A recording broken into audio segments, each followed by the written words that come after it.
tahun 88 itu berkumpullah para penyanyi-penyanyi dan ya mendapat respon yang luar biasa.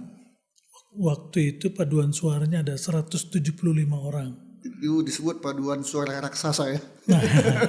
Iya, dengan penyanyi 175. 175. Nah, dari situlah baru nama Celebration of Praise melekat dalam album Doa Indonesia Penuh Kemuliaan-Mu kan gitu. Itu album pertama. Ya. Yang diberi nama atau judul Indonesia Penuh Kemuliaan. Penuh Kemuliaannya. Apa yang dicari orang? Uang. Apa yang dicari orang siang malam pagi petang? Uang. Bukan Tuhan Yesus. Professional management. Ini juga gereja juga harus begitu. Ministry juga begitu. Jadi kita harus kelola dengan baik gitu semuanya. Tapi yang begitu dia bisa bersama-sama tim COP ada di Sydney Olimpiade nyanyi di event besar. Bukan kisah sembarang kisah. Kisah ini istimewa sebab terjadi oleh karena kasih dan dibagikan dengan landasan kasih juga. Inilah podcast Berbagi Kisah dan Kasih bersama saya Yunus Timotius.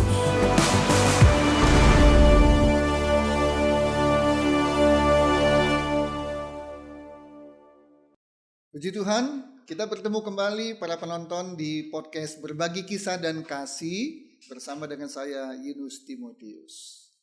Kota Bandung dikenal sebagai kota yang menghasilkan banyak seniman-seniman, budayawan, tidak hanya tingkat lokal tapi juga tingkat nasional, bahkan tingkat internasional. Saya tidak perlu sebutkan satu persatu nama-namanya, kita udah tahu berapa banyak artis-artis yang berasal dari kota Bandung. Kota Bandung tidak hanya menghasilkan seniman budayawan sekuler, tapi juga menghasilkan seniman, budayawan, penyanyi-penyanyi, musisi yang bergerak di bidang rohani, gereja.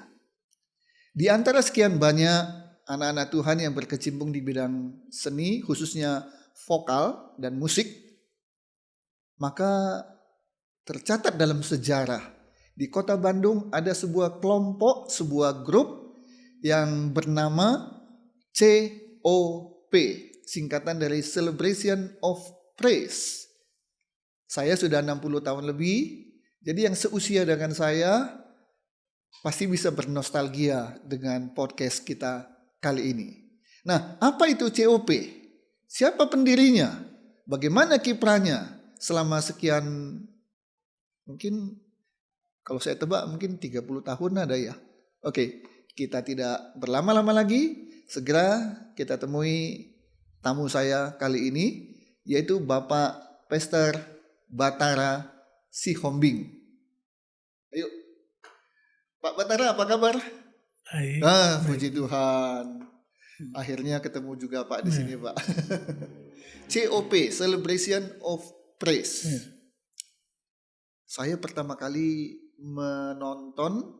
menyaksikan pelayanan atau tanda petik pertunjukan dari COP. Saya lupa tahunnya, tapi itu tempatnya di Gelora Saparua Bandung. Wah, disitulah kita terpukau. Ada sebuah pertunjukan, ada sebuah tontonan, puji-pujian, paduan suara, tapi lain daripada yang lain. Nah, itu pertama kali saya lihat. Saya kalau nggak salah saya masih lupa ingat lah apa mahasiswa atau sudah lulus, awal-awal lulus, lupa. Nah, kita berangkat dulu dari cerita itu, Pak, sebelum nanti kita mundur berdirinya, ya.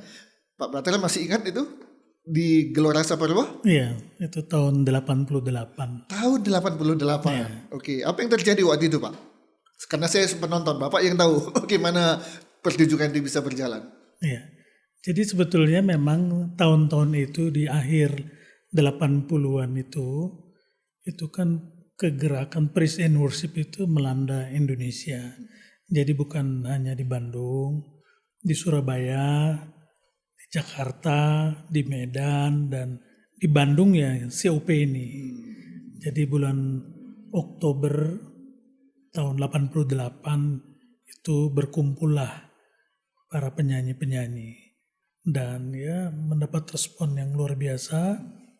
Waktu itu paduan suaranya ada 175 orang. Itu disebut paduan suara raksasa ya.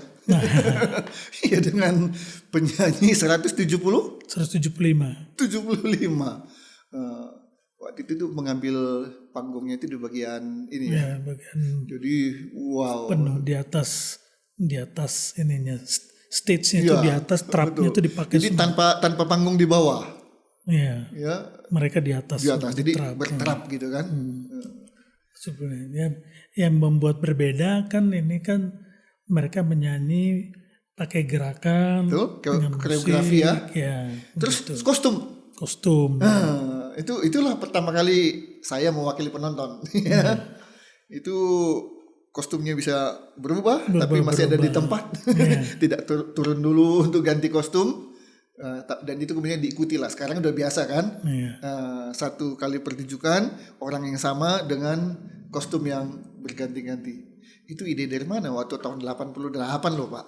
Iya, itu memang ada satu anak yang punya ide begitu. Kita kan makanya kan kita ketemu, kumpul, jadi semua ide ditampilkan lah di situ. Baik penarinya juga gitu. Jadi ide mendirikan sebuah paduan suara umum lah. Saya pikir nggak terlalu ada yang luar biasa. Tapi setelah berdiri kemudian diadakan acara di Gelora Saparua. Itu menurut saya loh, ya. Belum pernah ada saya nonton di berbagai tempat Pak. Baru pertama kali di situ. Nah, boleh cerita bagaimana waktu itu idenya, dari siapa dan bagaimana mendiskusikannya sampai timbul keberanian Pak. Kita bikin itu gimana? Jadi sebetulnya kan dari beberapa teman itu kumpul dan responnya banyak. Cuman kan waktu itu siapa yang akan mimpin paduan suaranya yang anggotanya dari macam-macam gereja. Ya. Semuanya ada di situ. Nah, ya waktu itu dari beberapa teman ini saya lah diminta pimpin itu. Dan ternyata dengan hasil yang baik, ya itulah yang bergulir terus. Dari acara itu namanya Celebration of Praise. Dan itulah yang melekat akhirnya menjadi tim ini ya. Jadi sebelum 88 kan COP udah berdiri sebenarnya kan? Atau belum? Belum. Oh belum. Itu cikal bakal jadinya. Iya, saya dulu sebelum COP itu grup saya itu vokal grup namanya Praise the Lord. Nah gitu. Jadi kalau ada KKR itu tampil. Nah dari situlah baru muncul Celebration of Praise. Dan muncullah acara itu. Ya. Masih ingat di bulan berapa itu Pak? Tahun 88 itu? Seingat saya sih Oktober 1988. 1988. Oke, persiapannya berapa lama waktu itu Pak? Itu berbulan-bulan, mungkin sekitar 3 bulan lah. Terus latihannya 175 orang itu gimana Pak? Tempat apa? Waktu itu di ini Kings. Di atasnya itu. Tempat ada ibadah, tempat ibadah. Ya di situ. Jadi selama 3 bulan latihan di situ? Ya latihan tiap minggu terus. Memang waktu itu kan full band kan? Ya. Pengiringnya full band. Full band. Dan kita juga waktu itu pertama yang di acara seperti itu pakai timpani ya. Timpani. Gede itu. Ya. Jadi megah lah. Megah jadinya ya. Kolosal. Oke. Jadi siapa sebenarnya yang menginisiasi Pak kelompok itu, kemudian acaranya diberi nama COP dan itu akhirnya melekat menjadi nama grup? Ya waktu itu ada beberapa orang sih ya, termasuk Agnes Maria, Ari, ya saya, dan dari situlah baru muncul nama itu. Oh, jadi ada 2-3 orang ya yang menginisiasi? Iya, ada lebih lah. Lebih ya? Ada teman nama-nama itulah yang muncul. Oke. Kemudian ide disambut, apa yang dilakukan pertama-tama? Kan tidak mungkin tiba-tiba langsung, ayo kita bikin COP di Saparua, mungkin begitu kah? Atau acaranya Celebration of Praise. Oh, jadi memang ketika berdiri adalah dengan rencana untuk bikin acara COP itu. Oh, jadi bukan ayo kita bikin sebuah grup lu, bukan gitu ya? Bukan bikin eventnya yang grup. duluan ditampilkan. Tapi karena tim itu mendapat sambutan yang luar biasa. Dukungan.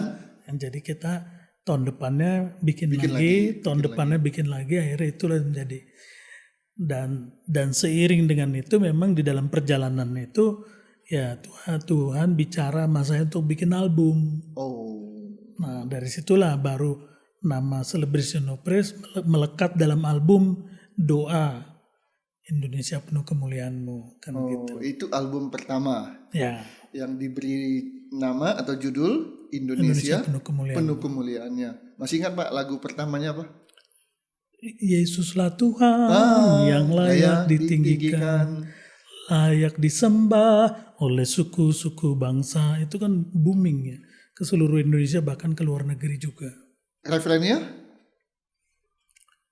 Hatiku rindu melihat kemuliaan-Mu, hatiku rindu melihat curahan kuasa-Mu di tanah tercinta negeriku Indonesia. Ku berdoa Indonesia bagi kemuliaan, penuh kemuliaan-Mu Indonesia, bagi kemuliaan-Mu. Kapan lagi penonton mau dengar suara Pak Batara? Ya, lagu itu sampai sekarang masih dinyanyikan. Iya, biasanya hanya memimpin ini tanpa suara kan, kalau Bapak ini kan, ataupun Bapak nyanyi nggak ada yang dengar suaranya. Kali ini orang bisa dengar suara Bapak langsung. Puji Tuhan. Nah, ada berapa album Pak yang dihasilkan dalam perjalanan COP sampai hari ini? Total ya ada 7 album ya. 7 album? 7. Wow. Dalam kurun waktu berapa? Jadi dihitung berdirinya itu apakah 88 atau ketika mulai nama COP-nya dipakai di album atau kapan dianggap berdiri? Memang mula-mula itu kan belum timnya ya, tapi acaranya. Tapi sesudah kita merilis album itu ya menjadi sebuah nama timnya itu. Jadi COP. Tanggal lahirnya diambil? Tetap Oktober 88 itu. 88. Itu cikal bakal ya. Karena itu kan berdirinya memang di situ. 88. Sekarang sudah 36 tahun, Pak. Iya. Wow, bukan angka yang ini kalau perjalanannya udah panjang. Ya, manusia ini sudah dewasa nih, Pak. 36 tahun. Oke. Apakah waktu itu berdiri sudah ada badan hukum atau belum? Belum.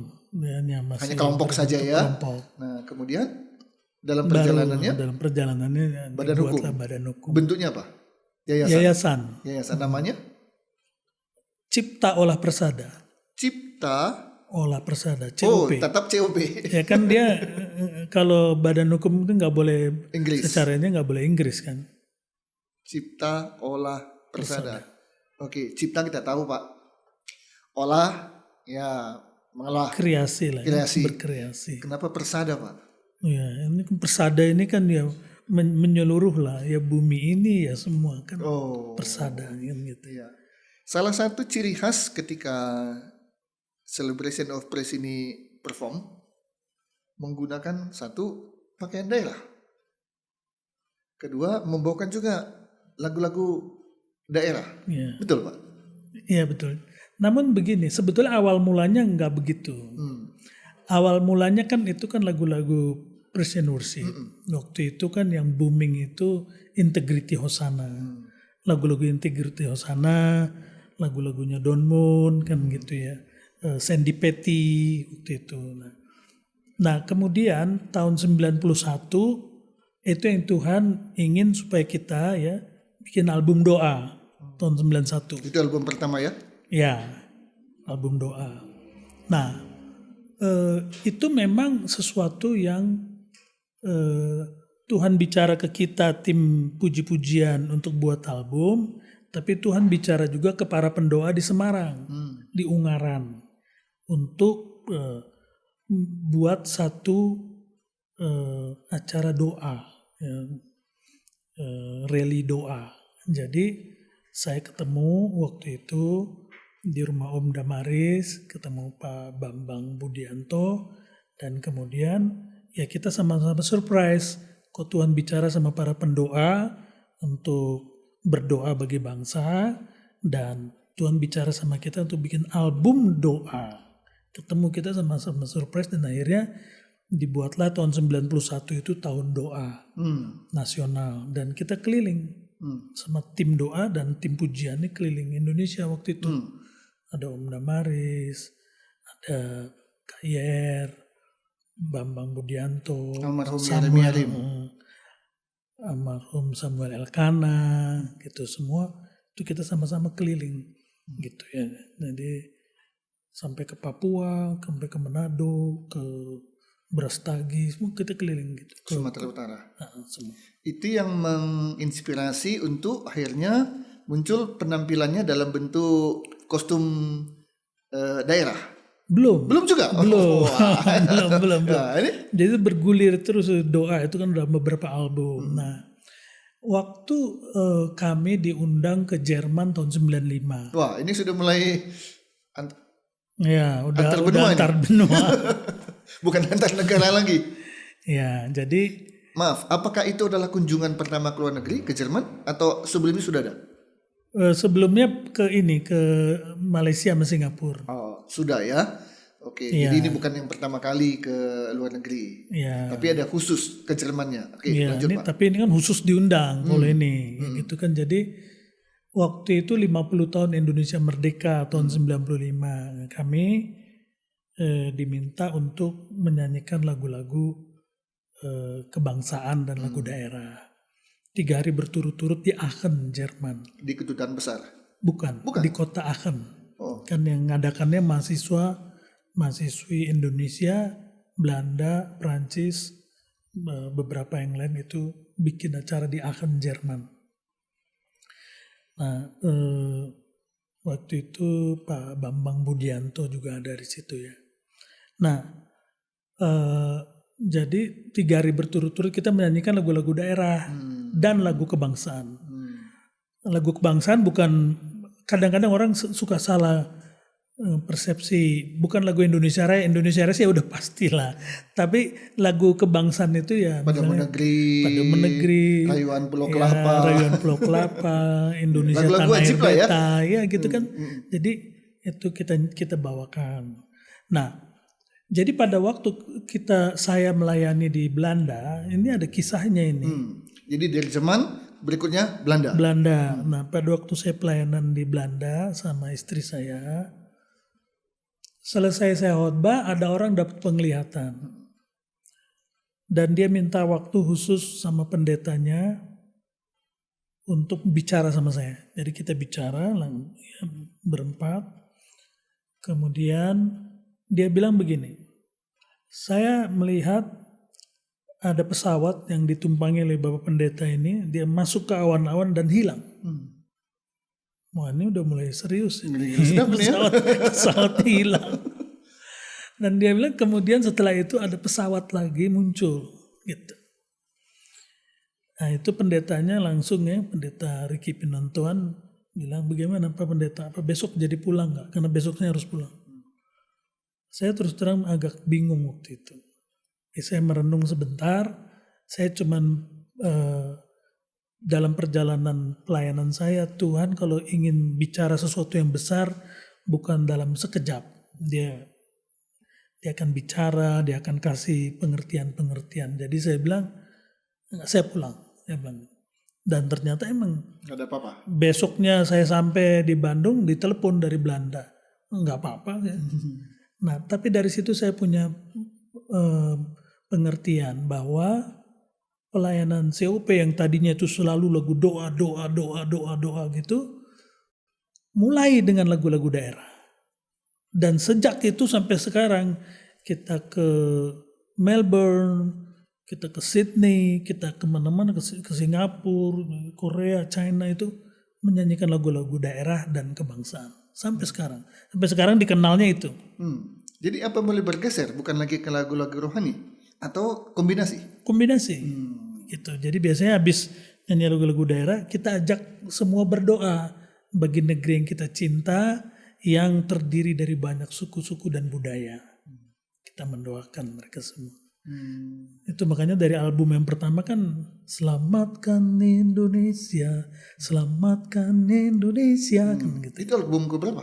Itu album pertama juga. Masih di album pertama ya? Album pertama ada 2 lagu itu yang cukup inilah ya. Hits ya? Ya. Dan kalau saya tidak salah, 91 semangat doa itu mulai menyebar dengan perjalanan ke berbagai daerah. Saya lupa persisnya tahun berapa ya Pak ya, 92 kah, 93 kah, atau 94, Indonesia berdoa. Waktu zaman Gus Dur waktu itu. Secara serentak. Ya kan? Lupa juga saya. Bandung di Gelora Saparua. Ya. Sorry. Gelora Pajajaran. Oke. Sampai ke luar. Saking penuhnya. Ya. Ya, itu semangat doa itu dan serentak. Se-Indonesia. Pada waktu yang bersamaan. Ya. Itu tidak lepas dari album yang dikeluarkan oleh COP. Semangat doa itu mengalir ke seluruh Indonesia. Oke. Pak, tahun 88 beberapa orang berkumpul, punya ide, bikin acara, lahirlah acara COP di Gelora Saparua. Waktu itu sudah terpikir siapa pelatihnya gitu? Oh belum. Waktu itu. Nekat banget mau Belum. bikin klub sepak bola. Pelatihnya juga nggak tahu siapa gitu ya. Belum. Jadi bagaimana bisa akhirnya ya nggak ada lagi yang lain, ya udahlah Pak Batara aja lah begitu kan, bagaimana? Enggak, tapi kan memang saya waktu itu kan sering muncul dalam vokal grup kan? itu ya. Itu memang waktu itu hampir dalam setiap KKR itu ya kita yang tampil. Praise the Lord ini. Tapi kan berbeda vokal grup dengan paduan suara Pak. Ya. Yuk apalagi dengan 175 orang memimpin tidak hal yang sama. Ya. Ya kan? Nah, terus bagaimana Bapak akhirnya dengan sepakat udah Pak Batara Siombing mau berhasil mau gagal pokoknya nanti dia aja yang tanggung jawab, dan terbukti Pak. Ya. Sekarang kan kita kan sebagai anak-anak Tuhan kan tahu bahwa Tuhan ini sudah menenun kita sejak dari rahim. Jadi perjalanan hidup kita juga Tuhan siapkan. Seperti Daud ketika dia mau maju perang kan kita lihat ini Daud ini memang pemberani. Singa dia lawan, ya, dia nggak tinggalin domba-dombanya. Artinya ada satu persiapan. Jadi sebetulnya saya kan latar belakang dari HKBP. Nah, saya ada di paduan suara yang waktu itu HKBP itu terkenal lah. Juara-juara terus ya. Itu namanya Exaudia. Itu terkenal sekali. NHKBP itu? Jadi gabungan. Ya, NHKBP dan ini namanya grup itu Exaudia. Jadi waktu awal-awal mula Exaudia saya ada di situ, dan jadi saya udah punya latar belakang gitu. Itu tangan Tuhan lah. Ya. Jadi nggak tiba-tiba aja muncul tiba-tiba. ya. Kalau saya ngerti notasi, saya mengerti menyanyi, saya itu kan inilah ya. Tapi tidak memiliki pendidikan khusus. Tidak. Tapi saya memang ada pernah belajar lah saya sama Nortir Simanung Kalit. Itu kan terkenal. Bapaknya paduan suara Indonesia. Nah, itu. En Simanung Kalit. Ya. Itu saya pernah, dialah yang menemukan saya untuk kamu nggak usah belajar piano klasik, mula-mula klasik kan, kamu pop aja gitu. Dia menemukan saya gitu, dan akhirnya saya ikutin aja arahannya. Jadi sebelum muncul acara COP, Bapak sudah berkecimpung di bidang dunia seni suara, vokal grup, dan termasuk paduan suara. Iya. Dan sejak kapan Pak Batara merasa bahwa passion Bapak itu adalah di bidang seni suara, khususnya paduan suara? Sebab setelah 88 kan Bapak lebih dikenal dengan paduan suara ini kan Pak, bukan vokal grup lagi kan? Iya. Kapan Bapak mulai merasakan inilah passion saya? Jadi memang dalam perjalanan ini saya waktu SMP, saya kan di Padang ya, SMP. Itu memang saya ditunjuk untuk konduktor. SMP? Iya, jadi memang udah ada ininya lah. Bakatnya. Bakat.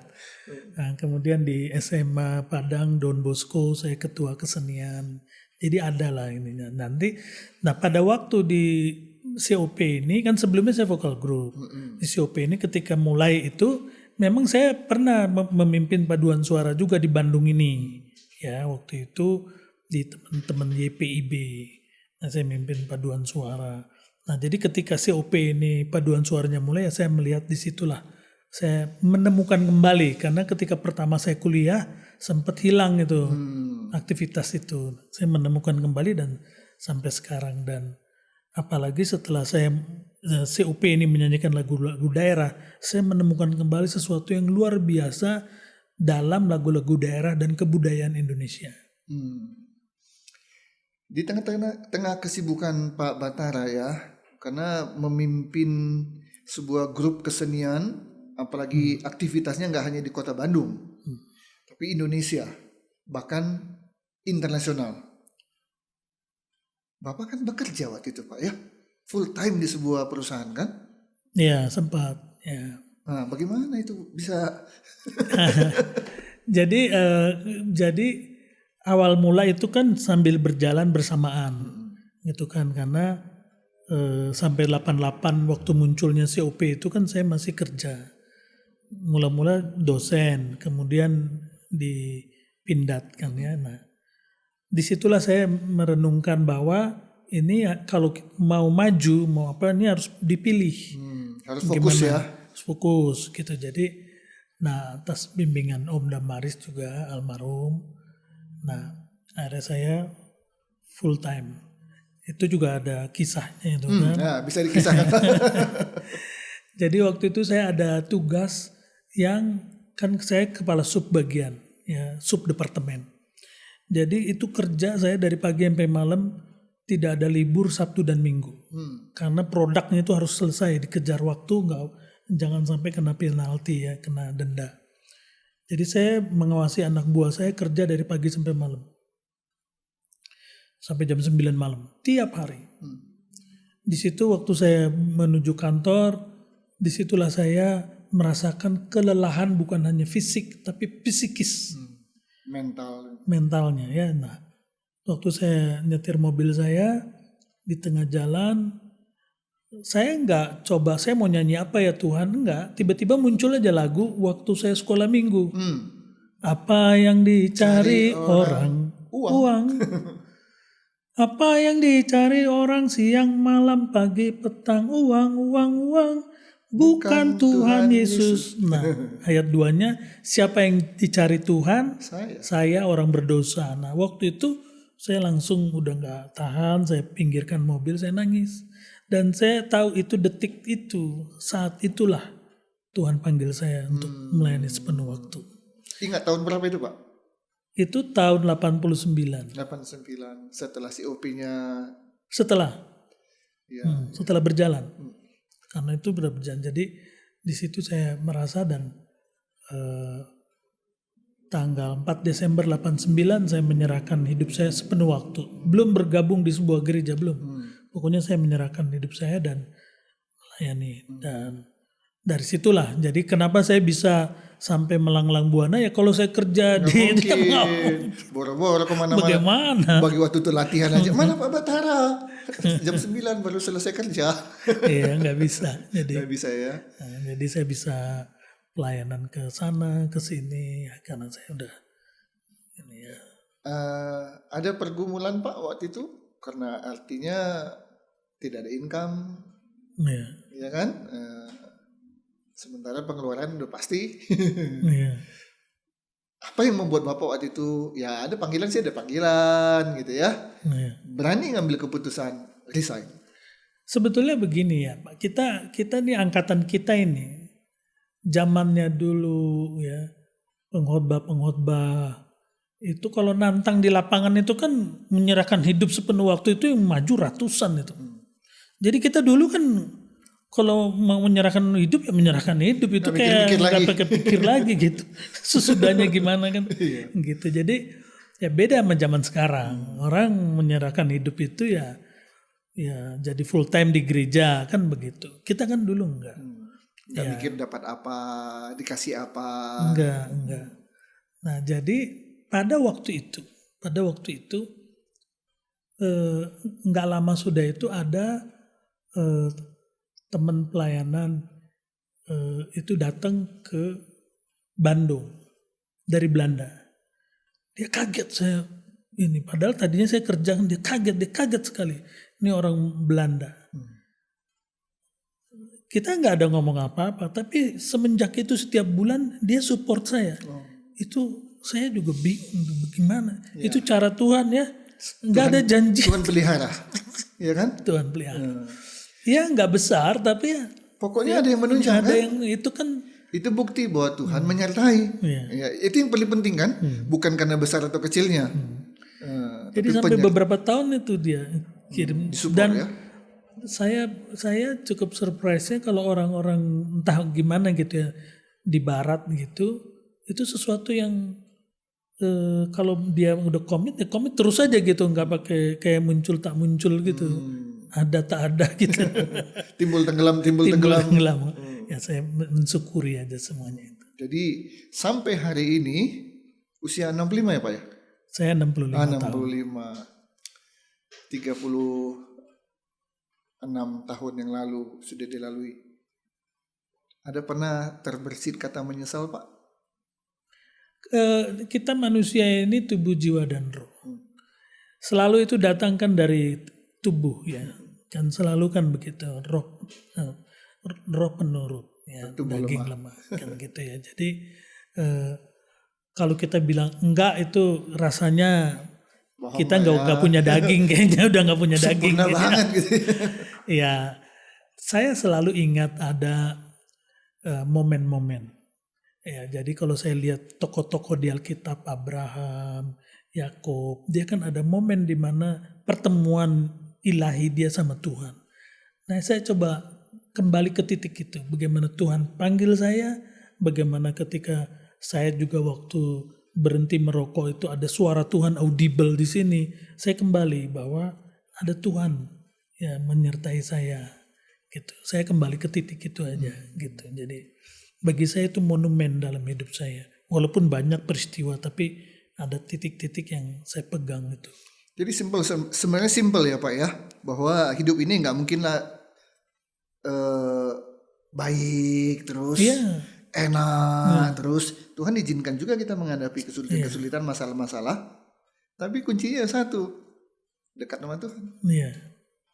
Saya sekali waktu pernah ngobrol dengan seorang ketua sinode pada waktu kita memimpin pujian di sebuah acara.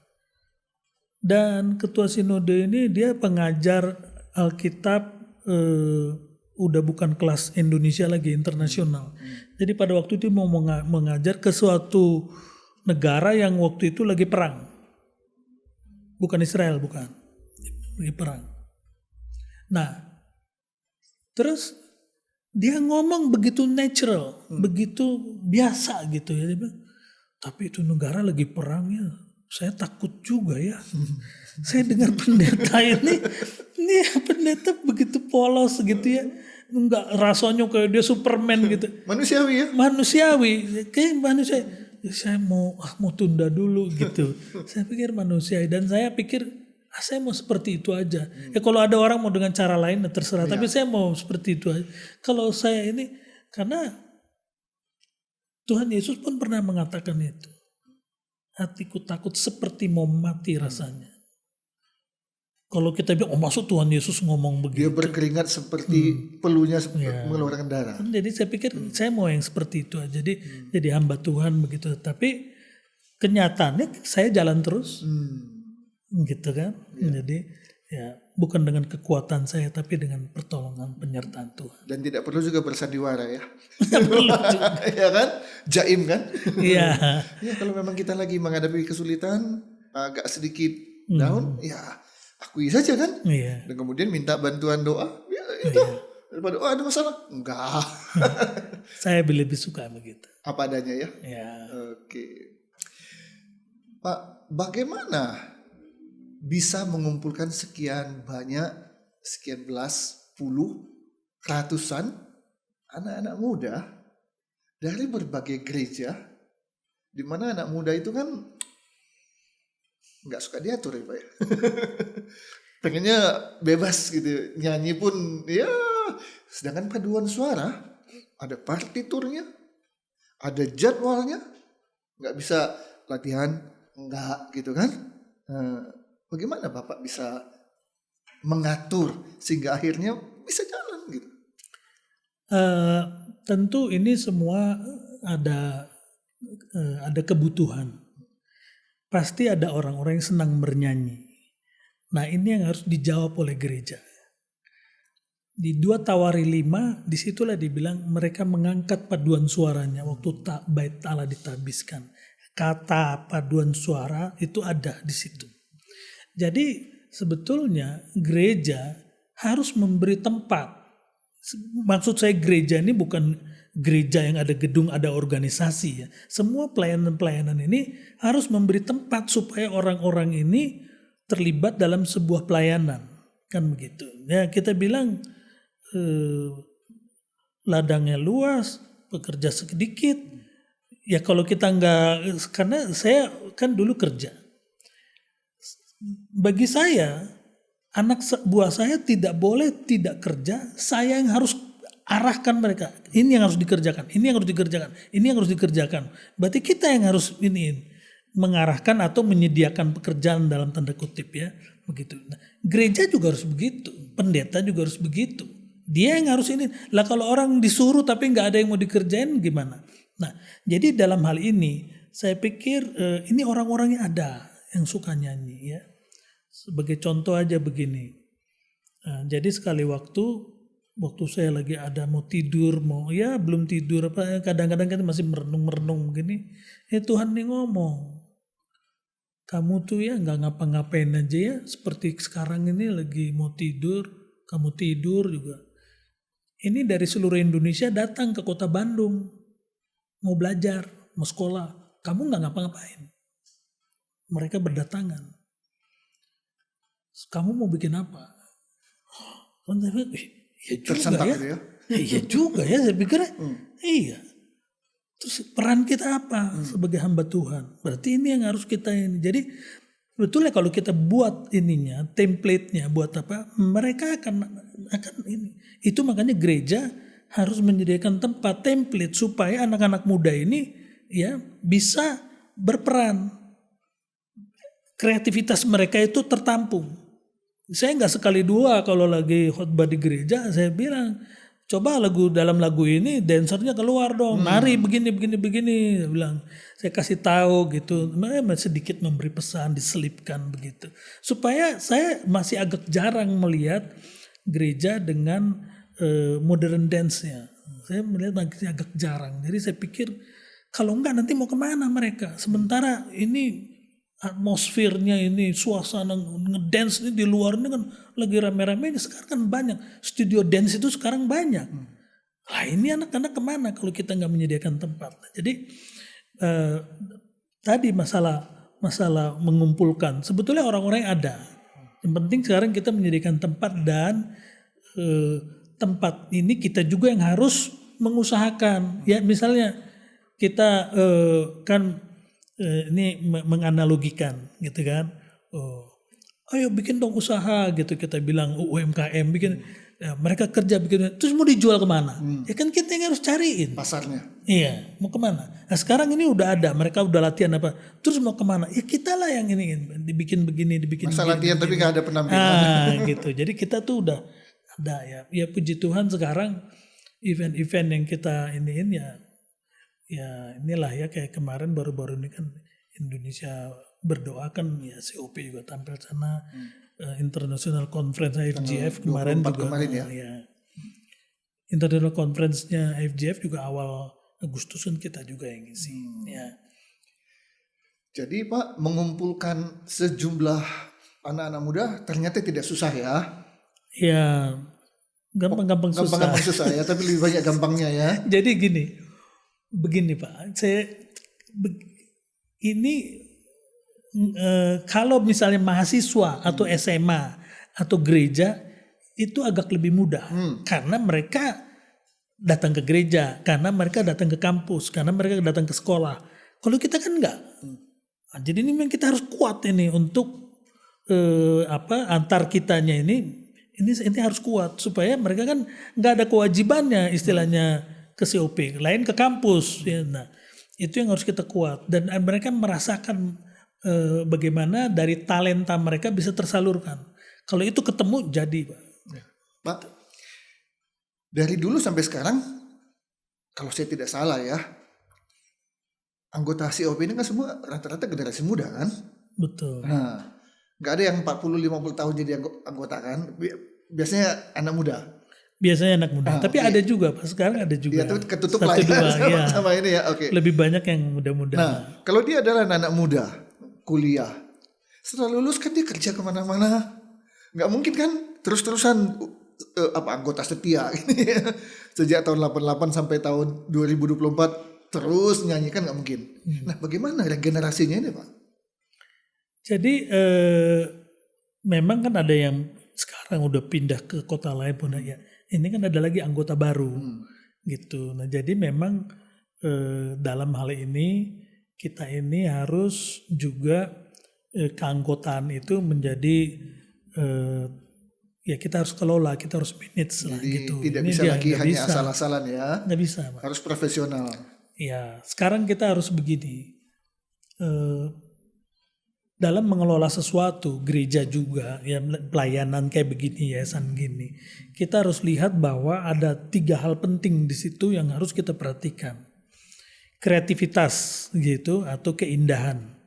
Ya, jadi gereja atau ministry COP ini harus perhatikan ketiga hal ini. Ya. Yang pertama keindahan. Gereja sekarang dituntut kreativitas atau keindahan. Karena orang lihat gitu kan dengan mata kan. Iya, sekarang kita bukan lihat hanya aja dengar. begini. Ini untuk apa ditaruh di sini? Keindahan. Sana ada bunga keindahan. Gereja juga begitu. Kursinya juga dibikin bagus. Ya, suasana gerejanya juga semua dibikin Nyaman bagus. Itu satu. Ya, keindahan ini bukan hanya keindahan gedungnya, tapi keindahan dalam bernyanyi, keindahan dalam bermain musik. Ya, itu kreativitasnya itu harus, itu nggak bisa lagi. Ya zaman saya dulu kalau mau melayani gitar aja gini duduk di tikar gini. Sekarang tuntutannya nggak bisa begitu. Nah itu satu. Kedua high teknologi.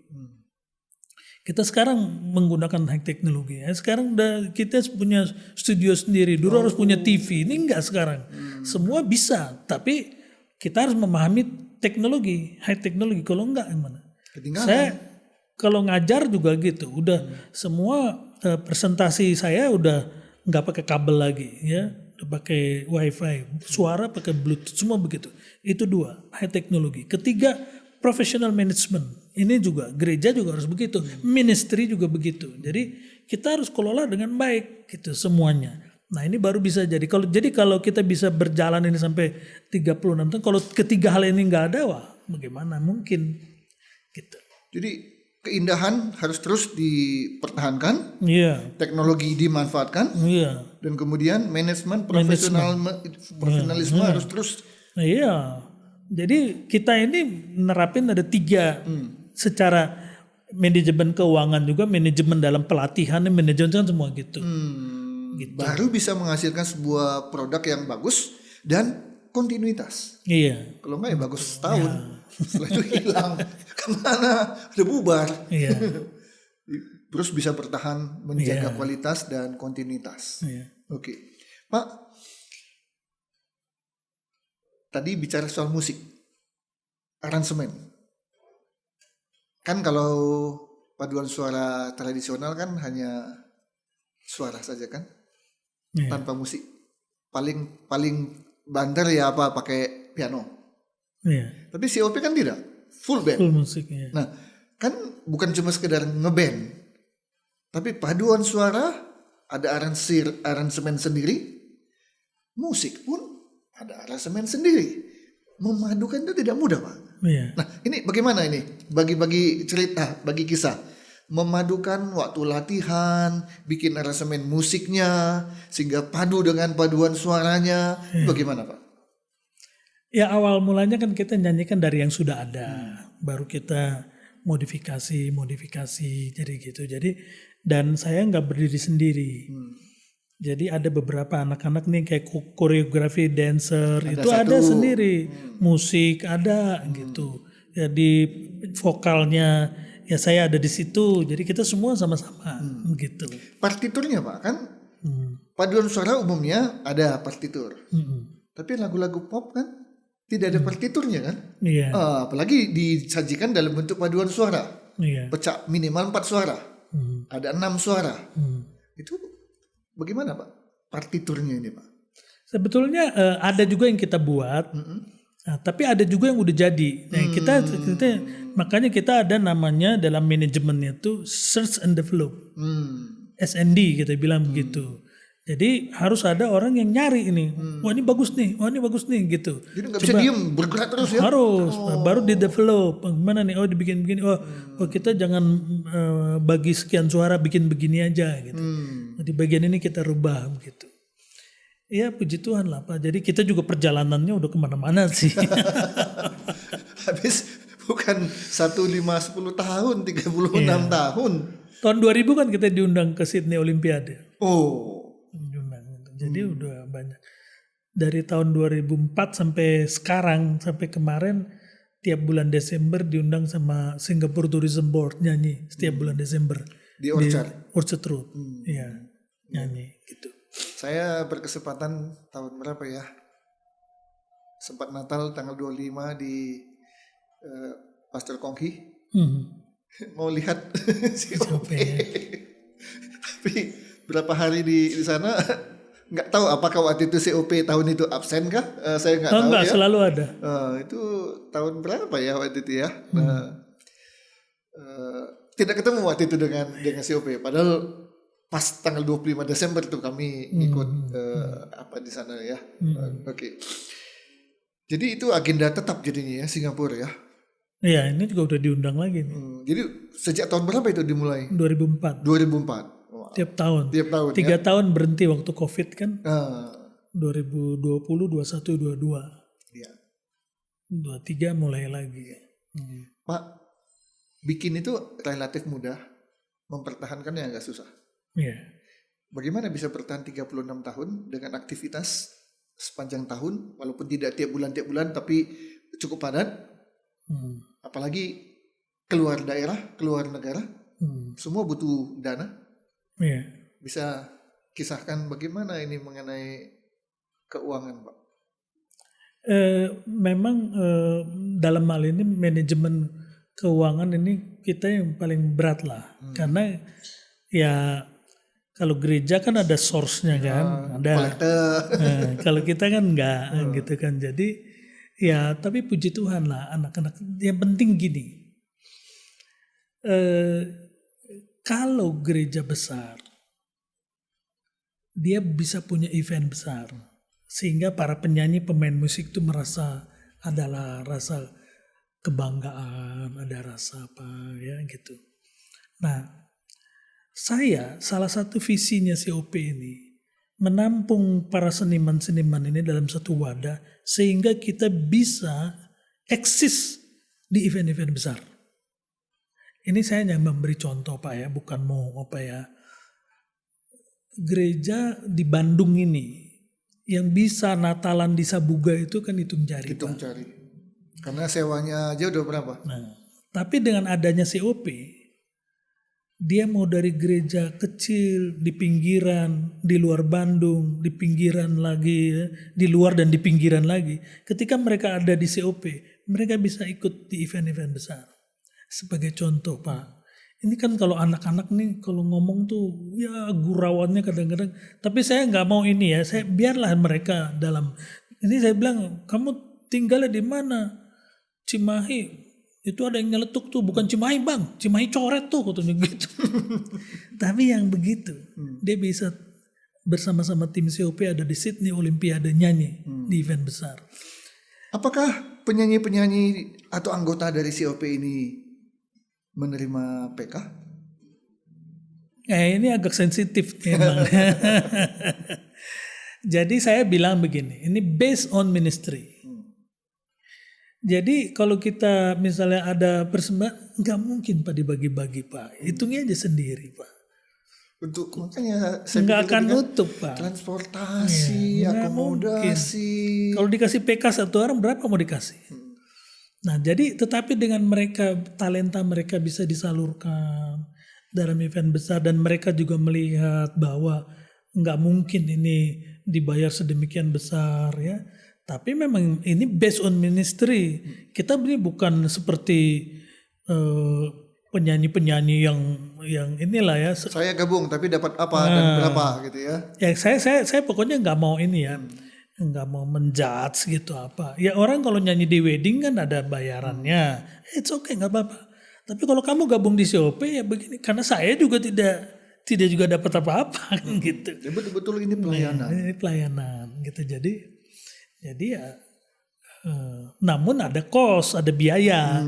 Itu kan pakai pakaian Seragam, pakaian kostum. Kostum itu kan kita sewa. Oh, sewa. Oh kita sewa. Kalau sekarang kalau kita beli, terus kita pakai kan lusuh, terus beli lagi kan mendingan kita sewa aja, ngerawatnya juga nggak repot. Lebih efisien kalau sewa daripada punya sendiri. Ya seperti kantor aja, mobil disewa, nggak dibeli untuk staff-staffnya kan ada hitungannya gitu. Saya juga nggak mau nanti lemarinya lagi apa semua. Tapi kalau peralatan, partitur ya kita ada. Nah, jadi gitu. Tapi yang saya yakini, saya bukan orang COP nih. Ya, ini harus kasih pernyataan dulu. Saya meyakini bahwa bisa diterima menjadi anggota COP itu kebanggaan. Ya. 10 orang yang daftar mungkin belum tentu 8 diterima, 5 diterima, seleksi dulu, lolos, baru bisa ikut berlatih bersama, dan baru ikut nanti perform. Sehingga bagi mereka itu, saya cari apa? Bukan cari uang. Iya. Satu, melayani Tuhan. Kedua, ditanya, di mana? COP. Itu udah kebanggaan. Tadi Pak Batara bilang, seumur hidup dia gak pernah keluar negeri loh Pak. Tapi dengan COP, mungkin bukan satu negara loh. Iya. Beberapa negara dia bisa ini. Hanya lihat ini kan pelayanan di COP kan. Jadi kayak waktu kita ke Jerman itu ada banyak yang baru pertama kali keluar negeri. Baru pertama kali juga punya paspor. Iya, jadi mereka memberi, mereka juga menerima. Iya. Iya toh? Makanya harus berani memberi. Kalau nggak berani memberi, kapan mau menerima? Iya toh? Oke. Apakah Pak Batara dengan bakat memimpin ya sebuah paduan suara, Bapak juga mencipta lagu? Ada, tapi saya memang talenta saya nggak Bukan di situ. penciptaan lagunya Memang ya. memimpin tim ini, ya jadi nggak gampang Pak ya, memimpin sebuah tim, bagaimana mengangkat ini mereka supaya talenta yang mereka miliki itu bisa berkembang gitu. Saya bilang tadi pertama kali saya lihat COP kan waktu di Saparua, Gelora Saparua. Itu penyanyi-penyanyinya itu berada di saya lupa itu di bagian baratnya atau di bagian timurnya. Kemudian Pak Batara berdiri menghadap ke penyanyi, membelakangi penonton. Karena dari jauh memang kelihatan Bapak kecil kan. Dan faktanya memang orangnya kecil kan.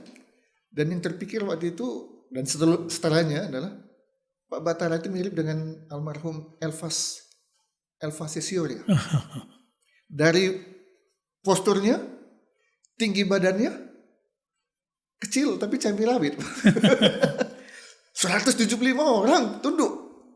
Satu tanda begini, diem. Tanda begini, ambil nafas.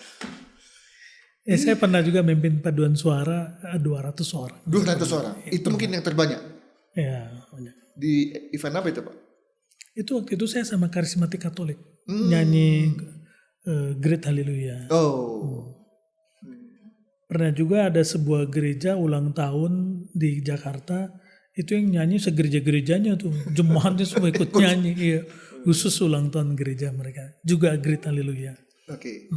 Di kesempatan ini Pak, tolong kasih tips kepada para penonton kita yang di gereja bertugas sebagai seorang dirigen, konduktor. Tips singkat, kalau mau jadi seorang konduktor yang baik, harus bagaimana?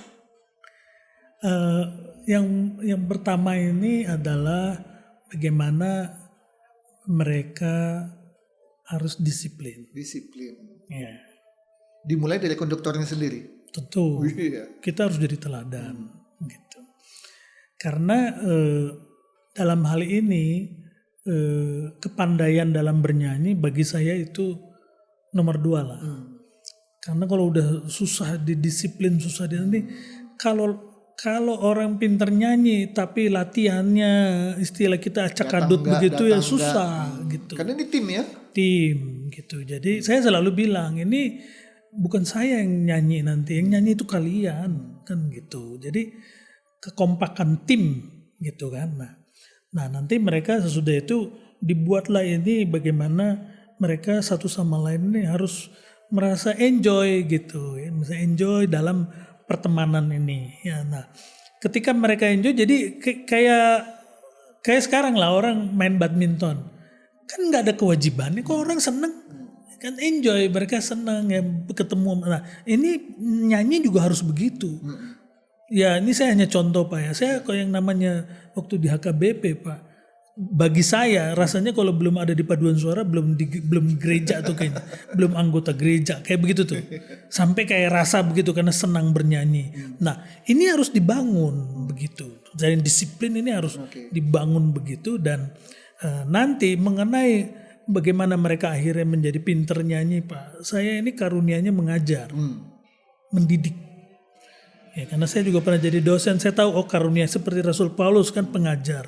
Saya tahu itu karunia. Jadi bagi saya orang mau gabung di paduan suara nggak harus pinter nyanyi Pak. Yang penting nggak fals lah ya, nada tahu lah. Kebanggaan seorang guru tuh murid nggak bisa baca jadi bisa baca. Bagi saya begitu, di bawah kolong langit ini semua orang bisa nyanyi. Prinsip saya begitu. Yang penting dia punya suara. Ya, pada umumnya kan sekarang kita harus berpikir begini.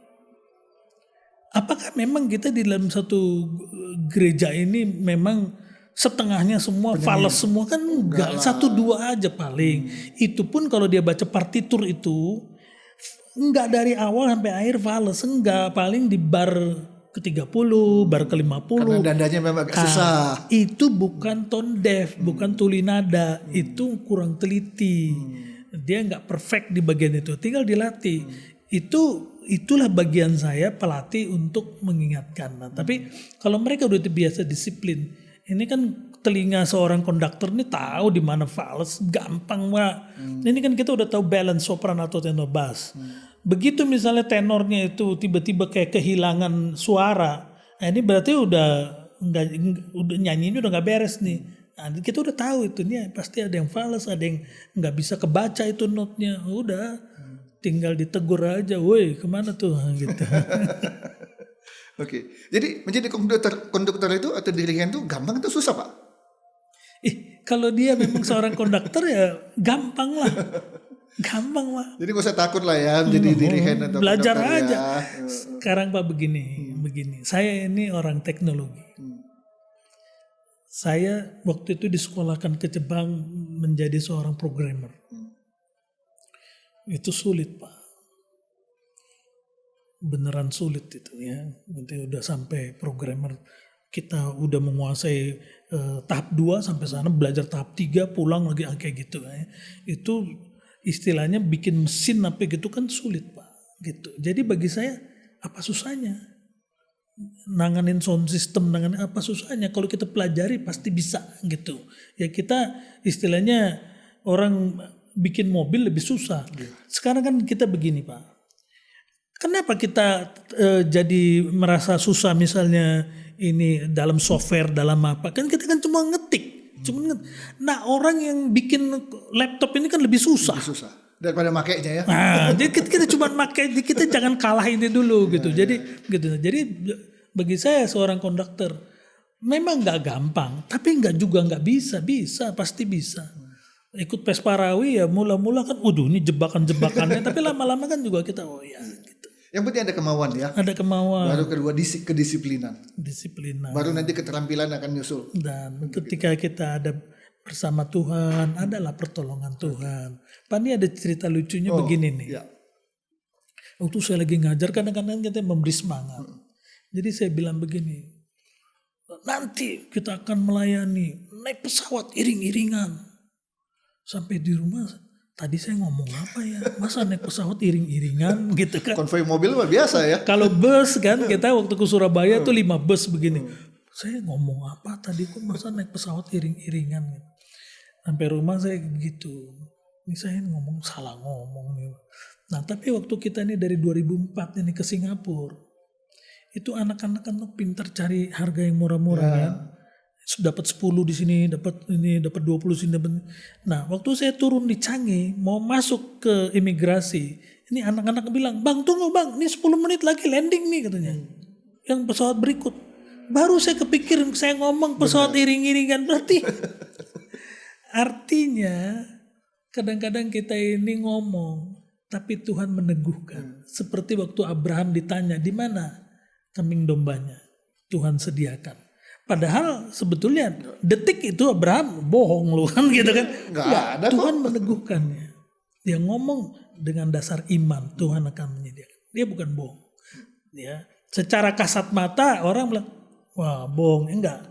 Tapi Tuhan meneguhkan ucapannya itu dan kita juga saya percaya ya para pemimpin-pemimpin, ya pendeta, gereja apa semua. Kadang-kadang dalam keadaan gitu Tuhan meneguhkan perkataan kita dalam kita melayani Tuhan. Ya.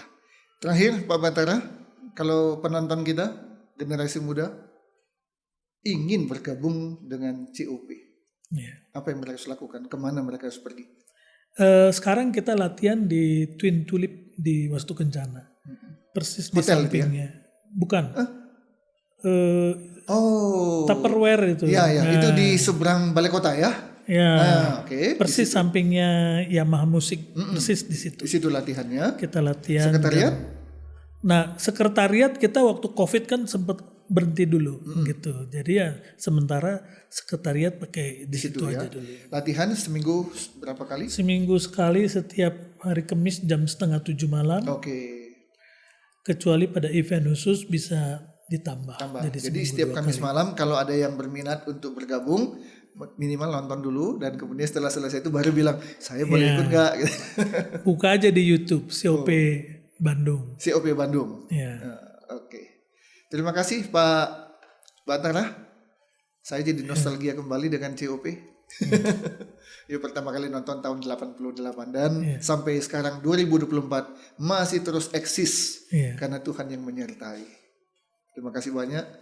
Terima kasih Tuhan Pak Yesus memberkati Yunus. COP. Ya. Demikian para penonton, tidak terasa 1 jam kita berbincang dengan Bapak Batara Sihombing, salah satu pendiri, dan sampai hari ini tetap masih ada di COP. Kita doakan semoga pelayanan dari COP ini semakin hari semakin diberkati oleh Tuhan dan semakin hari semakin menjadi berkat. Tidak hanya untuk Bandung, Jawa Barat, dan Indonesia, tapi untuk seluruh dunia. Kita akan bertemu kembali di Berbagi Kisah dan Kasih episode berikutnya. Dan jangan lupa selalu kami mohon dukung kami lewat subscribe, like, dan share. Sehingga podcast ini benar-benar bisa memberkati banyak orang yang menontonnya. Saya Yunus Timotius. Terima kasih. Tuhan Yesus memberkati kita.